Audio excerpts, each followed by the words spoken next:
આપણે સૌ જાણીએ છીએ કે મહાભારતના પ્રત્યેક વ્યક્તિએ કોઈનો ને કોઈનો અવતાર છે. જેમ કે અર્જુન એ ઇન્દ્રદેવના, કર્ણ એ સૂર્યદેવના અને કૃષ્ણ એ સ્વયં વિષ્ણુના અવતાર છે. તેવી જ રીતે ગંગા મૈયાના 8 પુત્રો એ સ્વર્ગલોકના 8 વસુઓનો અવતાર છે. એક સમય ઋષિ વશિષ્ઠ મેરુ પર્વત ઉપર પોતાની ગાય નંદિની સાથે પૂજા કર્મ કરતા હતા.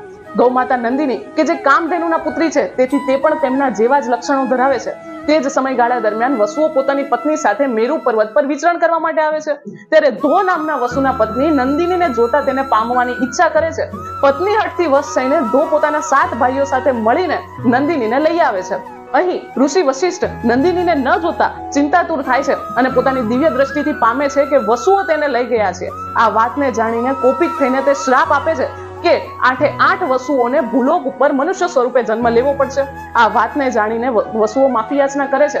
ત્યારે ઋષિ વશિષ્ઠ કહે છે, મારા દ્વારા બોલાયેલા શબ્દો કદી નિરર્થક જતા નથી, માટે તમારે ભૂલોક ઉપર જન્મ લેવો જ પડશે, પરંતુ તમારો ઉદ્ધાર કરશે દેવી ગંગા.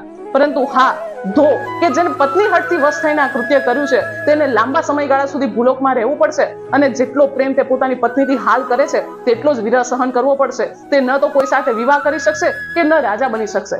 આમ ધો સ્વરૂપે અવતરે છે ભીષ્મ પિતામહ અને તે જ કારણ બને છે રાજા શાંતનુ અને દેવી ગંગાના વિરહનું. કઈ રીતે તે જાણીશું આગળના વિડીયોમાં. રાધે રાધે.